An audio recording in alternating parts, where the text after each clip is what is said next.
Welcome to the Hinge, episode 2. Or possibly not episode... No, it will be episode 2. Episode 2. How have you been? How have things been going okay in the last it's 3 weeks? About a week. Yeah, 3 weeks. 3 weeks? 2 weeks. So, we went down to London. We did. To see Hotei? Hotei? I have no idea. I just see some Japanese letters and I can't work it out. Yeah. It is the Kill Bill song. Yeah, that guy. He played at... Shepherd's Bush Empire. Yeah, it was pretty awesome. It was fun. We didn't take into account that everyone would be Japanese. We didn't think about that. I think there were like 2 other people there. Out of like 2,000. Out of like 2, yeah. There was a lot of people there that were really Japanese. The weirdest thing was, and I know the first time I saw this was like live ages ago when Muse played in Japan. And it was such a weird experience in the fact that no one they clapped clapping. Stop. And stop. Everyone stop. Everyone's got to stop. And we were being loud. It wasn't just a traditional gig that we would have gone to because we tried to push forward a little bit to go. Oh yeah, they're like whoa. And then we had these little little Japanese ladies just sort of tapping us in the back and just getting us to move out of the way. Just literally moving us out of the way. So it was a bit of a culture shock, slightly being in London. We just didn't even think about it for one second. But it was a nice little surprise getting there. It was Japanese. It was cool. I got to drunkenly try and talk to people. It was a really good gig though. Was that her mother? Was it her mother-in-law? Will you give me false information? I might give you false information. Do you Instagram or like? You asked her if she Instagram. I think I said something like that. It was awful. As a guy who plays like banjo or whatever, the guitar tone was ridiculous. Like wherever you were, because sometimes at gigs you'll be stood up, it'll sound good in one place, but literally I walked back to the bar. Bizarrely, the bar was always really empty, even though there was lots of people there. They didn't seem to be drinking. But the tone was just ridiculous. It was like a magic guitar that just, I don't know. He was absolutely amazing. Like, it was and considering we knew one song, it was still enjoyable. Well, there was some songs that I heard listened to on YouTube. I think I typed it in, listened to that one, and then just had like a sort of thing. It was good. So in terms of it's Halloween today, this program get released till God knows when because I have to edit it, and stupid Michael will probably delete it all. In terms of sort of weird, spooky, odd films or whatever, Apostle on Netflix. Okay. Is it a film or a TV show? It's a film. It's a Netflix original. To me, it's a thriller with some like quite brutal scenes. Long story short, you got Dan Stevens, who is the guy from. He looks like this in Downton Abbey. And he turns into sort of this heartthrob guy in The Guest, which is also a really good film you need to watch. Have you seen The Guest? No, not seen it. Just watch it.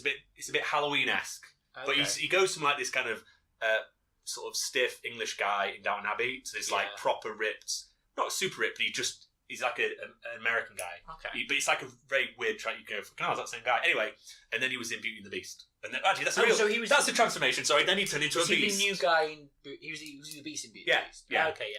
So basically, Dan Stevens, his character, his sister has been stolen by a cult on an island. Okay. Because their father is like this rich guy, I can't remember what he did. They want all their dad's money. Is it set in America or England? Sorry. It's in England. Okay. Yeah, it's England. Yeah, it's England. Yeah. I'm not quite sure where the island is, but they basically say, "Bring us the money. Bring us the money, and you get the girl back, or whatever, like by a shock or whatever." Yeah. So he goes to the island to try and find his sister. Yeah. And he basically tries to sneak onto the island, and it's kind of like it's a religious cult, which you've probably seen a million times. He gets onto the island with loads of other people want to live there. It's like the new life. It's like the new world, but it seems to be like a small island where there's no. It's like communist, but there's no money. It's just you work the land. Everyone gets equal. That's a bit communist actually. And he sneaks on, and you kind of think the start of the movie is very, very tense because he gets onto the boat. I'm not going to explain the whole movie, but he gets onto the boat. He swaps his ticket with this other bloke because his ticket's been marked because obviously they know him. Okay. So you're like, oh shit, he's going to sneak his way on. So he swaps tickets. And then he gets to the island, and they think the other guy's him. No spoilers. This is like the first 5 minutes.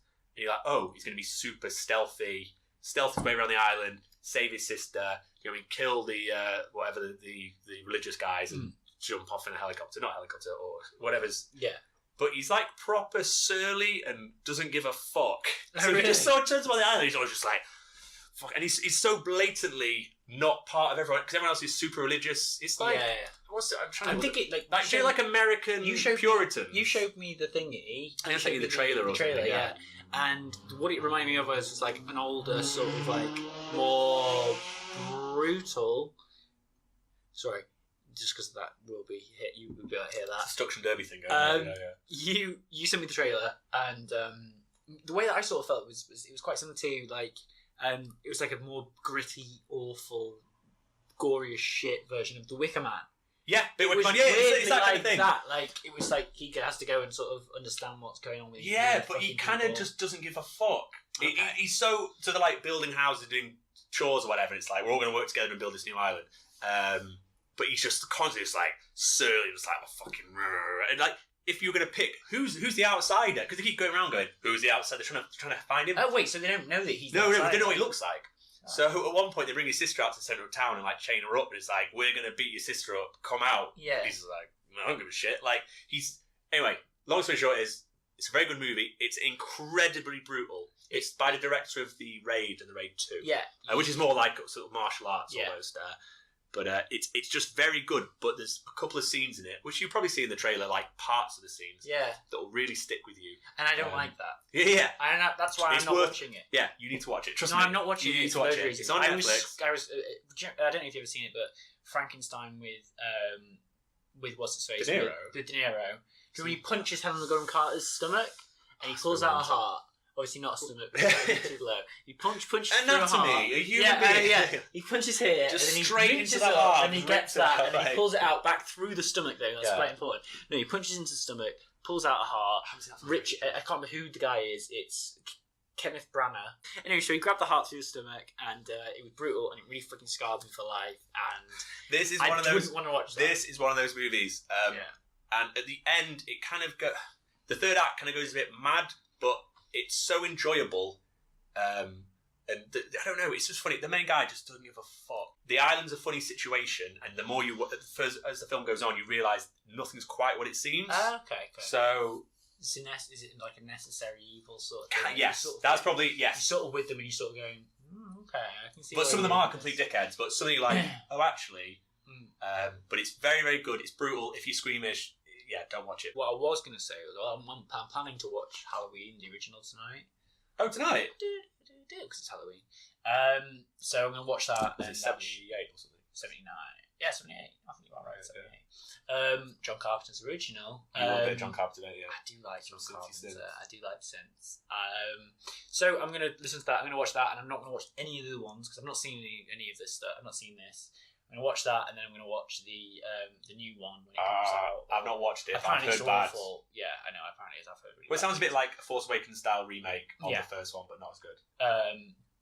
So it's the same sort of... Yeah, I mean... It's a sequel, but like a lot of the shots and stuff are like, oh, that's that shot from this. That's right, that okay, shot cool. Homage. Yeah, homage to it, Well, the other ones have now they're just out of it now, aren't they? Like, so it's just the first one and this one. Because he had all that thorn thing where he was like a supernatural... He had that thorn tattoo, and that was the reason why. He was... They tried to kind of explain him, where you explain stuff. You don't need to explain it, but that's all out the window now. It's back to the John Carpenter ones. Yeah. And the only two ones that are actually... So the newest one, it cost $10 million, which to me seems amazing. Yeah. Like, for film. just you think that's someone's paycheck normally. Like, it's usually it's like a quarter of De Niro. Not De Niro. Well, De Niro's paycheck probably. Yeah. They get paid like fucking loads, shitloads. But it's already made like $100 million in like. It's going to be a hit, then. That's the thing. Like. Yeah. Oh yeah. So they'll be making more. But those films never really had a massive budget, in my opinion, did they? No, but you think now? I don't know. If someone said I'm making a Hollywood movie, it's going to be a full release. With Jamie Lee Curtis, it's going to be $10 million. You think what? That's going to pay for like the food, or it's going to pay for the at least. Well, no, but like because the advertising on some of these films is. But the advertising's been huge. So to be fair, maybe it cost $10 million and spent $50 million on advertising. I don't know. But it's already like I think it made $100 million in its first weekend or something ridiculous. So they'll be making more. Oh, that's the thing. Like, did they need to? Like, that's the reason why. Money. Yeah. Okay. I mean, Curtis has died in it, and what do you mean? She's been in like 3 others that not even count. She was in 2 H2O Resurrection, and they don't even count anymore. Yeah. I kind of wish. Sorry, just to jump in there. Star Wars.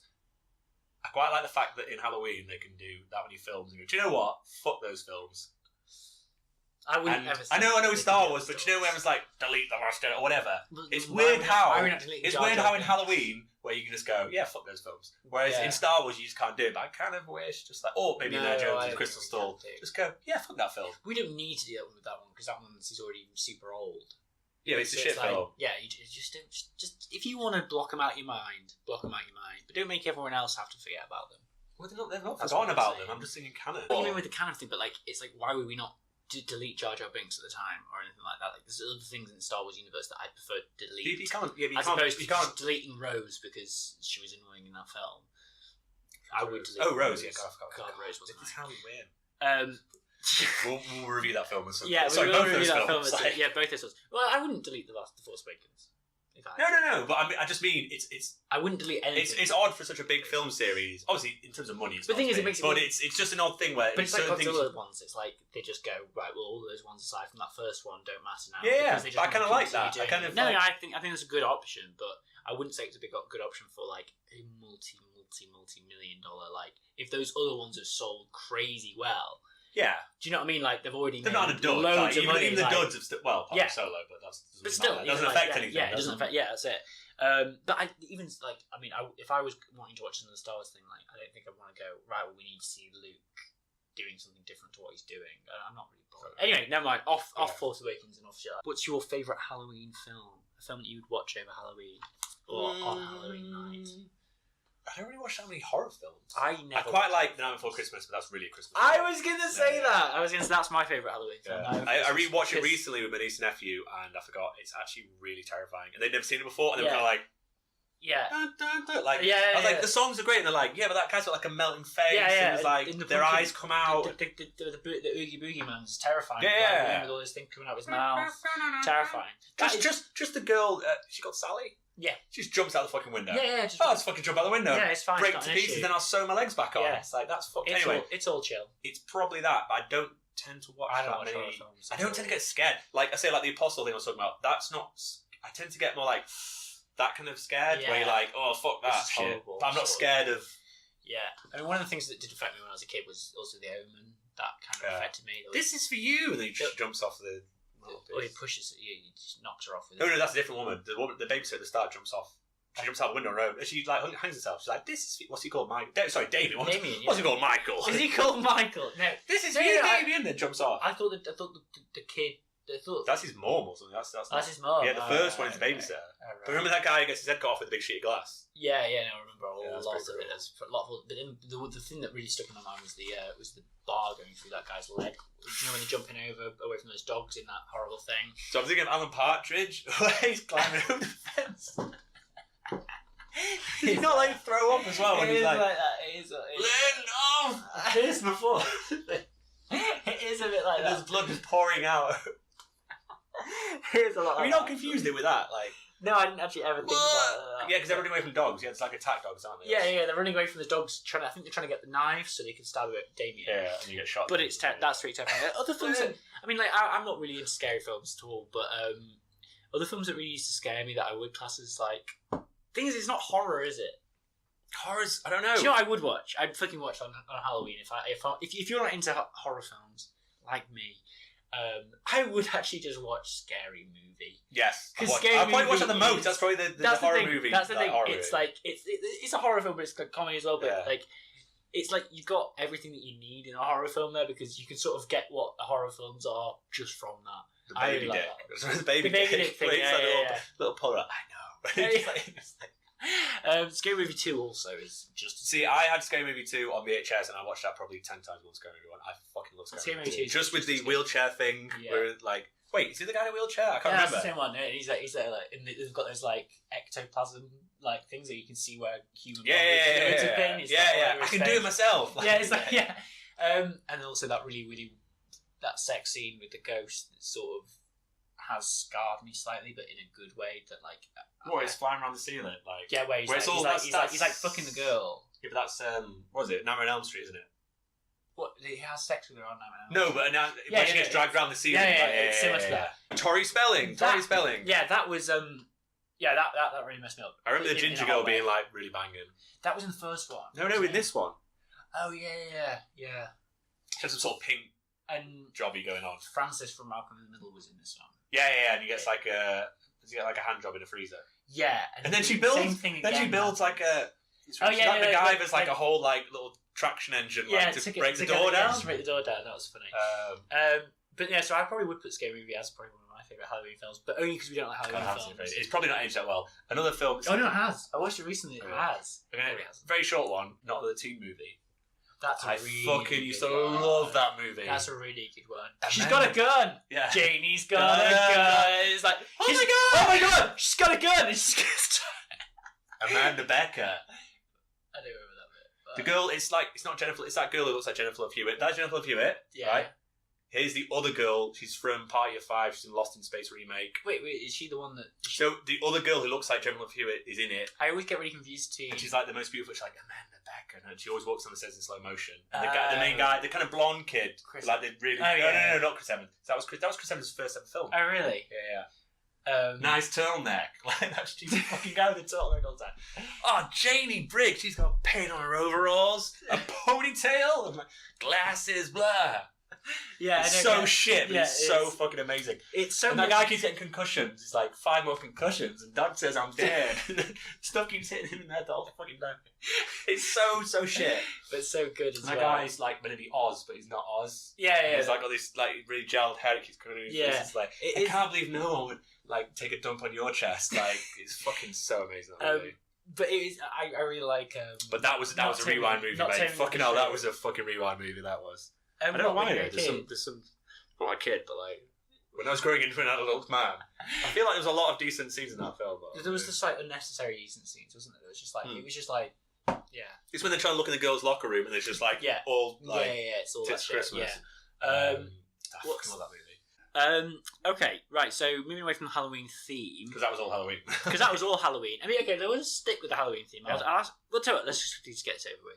Mandalorian. We discussed this in last Hinge, and Jon Favreau tweeted elf doctor, tweeted a photo of his. Is it the kind of? Oh, he hasn't got one. No, he's not got one. Like the kind of rifle shotgun-y thing. But with what?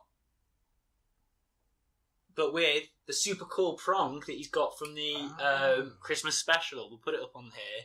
We'll put up a picture of the Christmas special. That's actually the weapon that they're going to use in it. I mean, but wait, who is it then? Who is it? I have no idea. I don't think it's Boba Fett. I don't think it's Boba Fett. But like, I think that's just like a weapon that they have or something that he's trying to use. Mandalorian. But I think that's probably what's on his back in that image. I mean, I like the Mandalorian. I like look at that. We've discussed that. Let's not discuss that too much. But I think that's a pretty cool little Easter egg. Pointy weapon. Pointy weapon. It's got 2 prongs. Yeah, it could also zap people. Oh my god! And it's really good for like getting that animal to control himself. By what I can remember from the original one.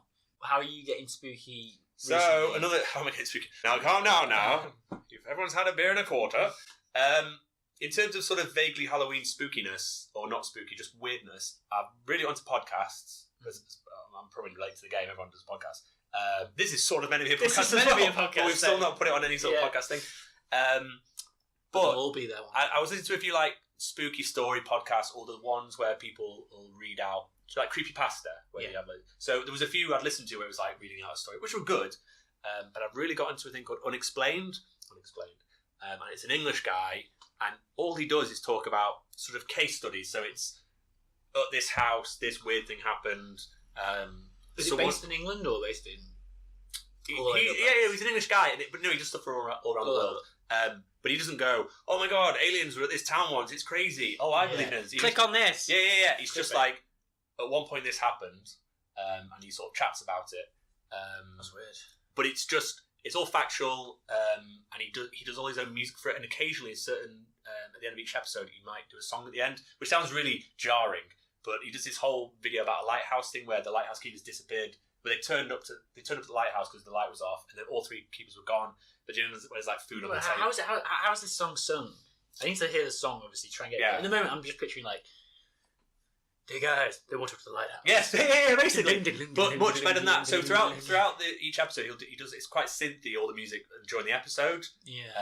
But so he does that. Do you think he does that? He does everything. He's just telling the story. Hopefully. That'd be nice if you just sort of say like, I can't remember the guy's name now because he always says it at the end. I thought I remember it.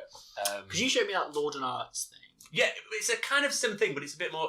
But Lordan Arts is more like. You're kind of with that. You're kind of discovering it with him. Lordan Arts, I think, where you're like, I've seen this, whereas this is like, I've done a whole little essay about this one thing. Well, sometimes Lordan Arts is like Lordan Arts can sometimes be really, really into what's going on. We'll link all these people. Yeah, I feel like Lordan Arts is more like, I feel more involved when I'm watching it, because he's like, oh, what do you think of this? Whereas this guy's more like, here's the thing. I feel like Lordan Arts Lordan Arts, if you're watching. I feel like he's... John Lordan. Is that his name? Is it John Lordan? It could be John Connor. John Connor. I feel like when John Connor's doing it, he's sort of like... He's run out of all the really, really good old stories to do. Well, yeah, because he does so many episodes. So, he's in 500 million episodes. Yeah. And they're good. They're all really good. It's really quality stuff. They're very long. And so I know you like that, but I like a good 50 minutes. If you're like wanting to just catch up and just watch something really cool about him, I feel like he should do like short, quick snippets of it. Anyway, never mind. But he's really good, but he talks more about like it's more like what's happening now. It's like someone's just gone missing. Yeah. What do we think? He analyses what the current evidence is. Yeah. But this is more Unexplained. Stories, it's right? kind of the kind of thing where it's kind of like the thing where if you had like a nice roaring fire, you know, like an old radio, and you're like, tonight we're going to talk about this. It's very well told, and the music's fantastic. Yeah, but it's Unexplained. He's releasing a book soon. See, when I was away, I spent a lot of time obviously in a little apartment listening to all these podcasts, and I got into all ghost stuff or just. I know you did get. Yeah, I got massively into it. When we were walking around Tokyo, Joe was just walking around Tokyo, just telling me all these horrific like stories that were just. It's a zombie clown, man. Yeah, it's a zombie clown. But people living in people's houses. Oh yeah, when they're in the cupboard, they come out in the day and eat all the food and they go back in the cubboard. But there was this whole thing where there's certain frequencies that make you almost see things because it just messes with your mind, and they think that. Sorry, there's a lot of like haunted houses where really there'll be some weird vibration. Oh really? Okay. Yeah. So there was one where it was like some office building, and this certain floor, people would be like see things, feel ill, blah blah blah. They found out it was like this weird like fan that was like making this sound that it just went so they think a lot of people look at where they see ghosts and stuff. It's not, but it's a similar kind of thing where it's a certain frequency just fucks you up where you go like, because you were saying that there was a lot of like book mold. Yes, book mold is like more responsible for like hauntings and people seeing ghosts because it's sort of like you breathe it in and you don't really like slightly hallucinogenic, and you sort of like in all these old places there's this book mold, there's certain mold that affects like probably like the bloody wallpaper and everything. Like, everything in an old building. I've got like old lead paint like it just and so there's like something in there that sort of makes people sort of see spooky shit. But Unexplained, I'd say, get watched. And as a second one, Lore, which is good, but Unexplained has now superseded it in my podcast. But I think Lore's been going for a bit longer. But Lore's good, but Unexplained's better. Recently, the second season of Castlevania. The Konami game, Castlevania.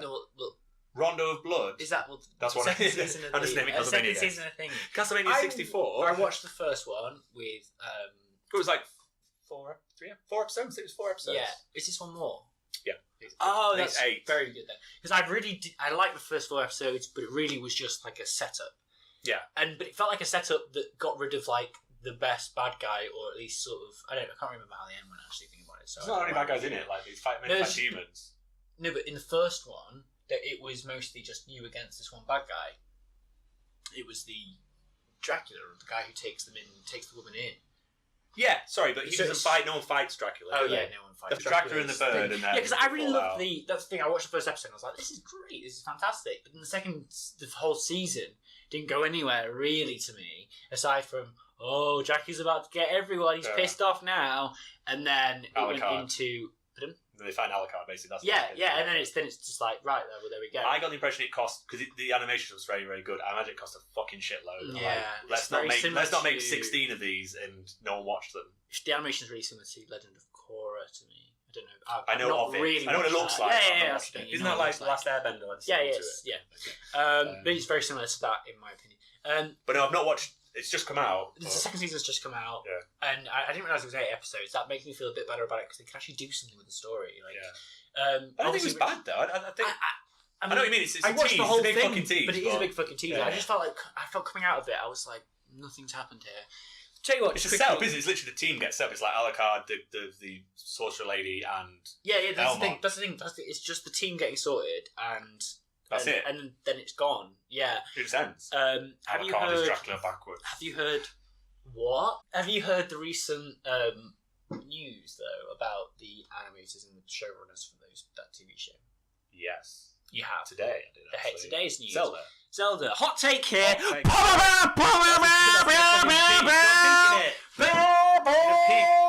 Hot take.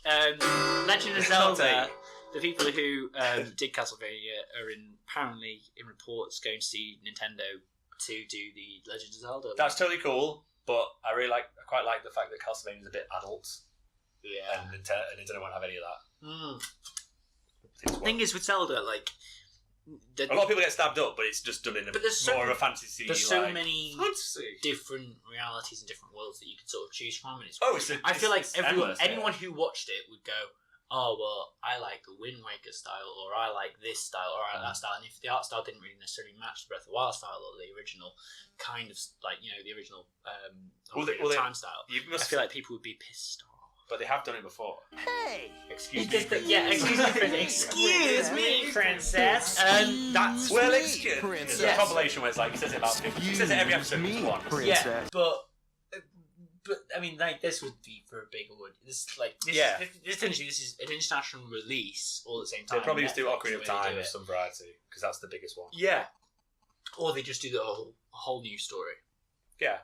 No, it's a great product. I mean, you've got. I'm looking at that. I always want Majora's Mask because I love Majora's Mask. Yeah, you've got so much to work with. But it's too dark. Like they I don't know how they'd do it, but it would be. I don't know. It'd be very. They couldn't do anything edgy. He's not going to stab people up, is he? He'll kill He'll smush bugs. Yeah, smush bugs. Bug smusher. Get it on the App Store today. Yeah. Bug smush. So that was the You don't let your cat win. Yeah. There's a power fucking vacuum between you and your cat. You can't let that cat win. But no, that's really cool. I like the animation. It's fantastic, and it's not that annoying like Berserk. Because Castlevania, I imagine it was going to be Berserk like. You are right. Yeah, Castlevania. I thought it was going to be like 3D. Yeah. CGI animation, which I hate, but 3D CGI. Yeah, no. I imagine Berserk had been the new Berserk 3D should have been CGI like that. mixed with Thingy is terrible. Yeah. In my opinion, that's like I know we've discussed it before, but that Spiderman TV show that had some in the opening credits.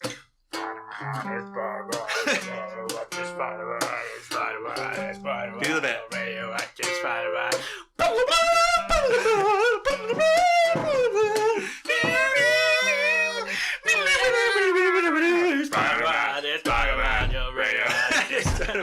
I didn't try to do it. It's like Venom. I couldn't fucking do it.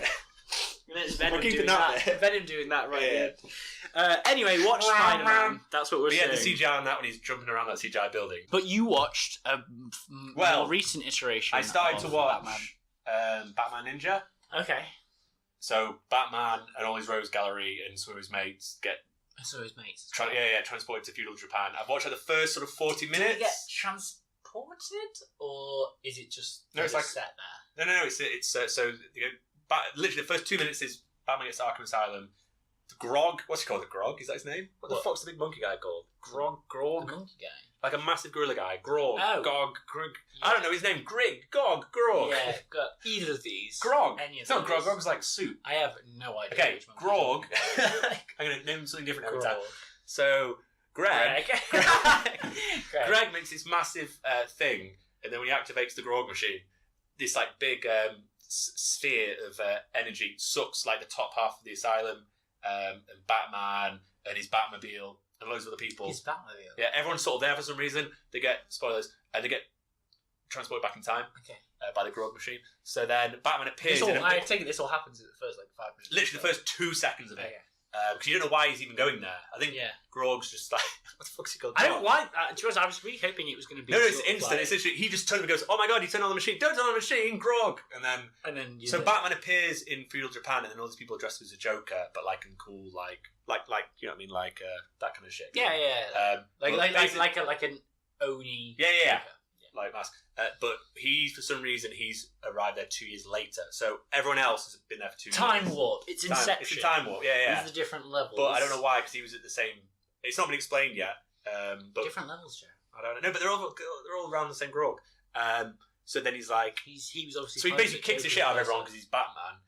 and then someone goes like, yeah, Joker rules Japan, the Penguin rules this, and basically everyone's taking over Japan, all the rogues. So wait, so all the rogue galleries. So basically everyone. So far, it's got Grog, Greg, Grog, Grimace, Grimer, Gerard. I think they're G names. Gregory. So you got the Joker, you've got Two-Face, Harley Quinn's knocking about. It's quite a cool Harley Quinn actually. I get annoyed with her sometimes, but she's quite sort of cool in this. Cool. Poison Ivy's knocking about, I think. But I've said, I've only seen about 40 minutes of it. What did Mr. Freeze do there? What I think Mr. Freeze is that. Holy shit! Thank God the But in the Crocodile Man.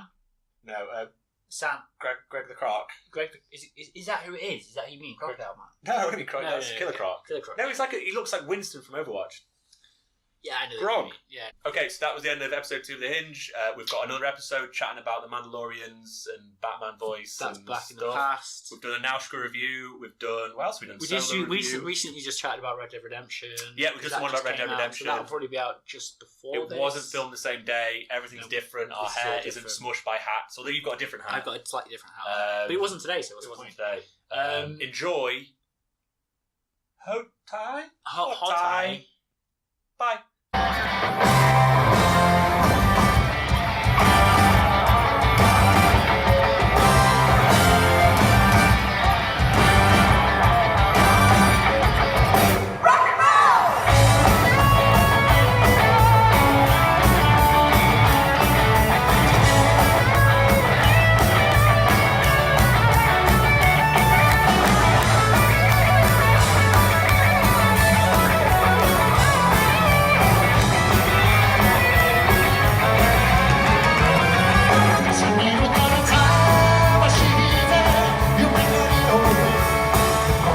Too